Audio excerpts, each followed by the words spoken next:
British শাসন অত্যাচারের বিরুদ্ধে গর্জে উঠেছিলেন একজন বাঙালি শিক্ষক।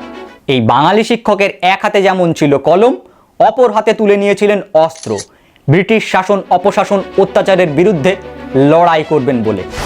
এই শিক্ষকই নেতৃত্ব দিয়েছিলেন ব্রিটিশদের চট্টগ্রাম অস্ত্রাগার লুণ্ঠনে 1930 সাল। এই শিক্ষকই নেতৃত্ব দিয়েছিলেন ব্রিটিশদের চট্টগ্রামের টেলিগ্রাফ অফিস ধ্বংস করতে। এই শিক্ষকের নেতৃত্বে গঠিত হয়েছিল ইন্ডিয়ান রিপাবলিক আর্মি। একজন শিক্ষক শিক্ষা প্রদানের সাথে সাথে তিনি অপশাসন অত্যাচারের বিরুদ্ধে গর্জে উঠেছিলেন। যুগান্তকারী দলের হাত ধরে তৈরি হন একজন শিক্ষক বিপ্লবী হিসাবে। শিক্ষকতা করার জন্য তার নাম পরিচিত হয়ে যায় মাস্টারদা হিসাবে। একজন বিপ্লবী মাস্টারদা, কথা বলছি মাস্টারদা সূর্য সেনের। মাস্টারদা সূর্য সেন জন্মেছিলেন চট্টগ্রামে 1894 সালে।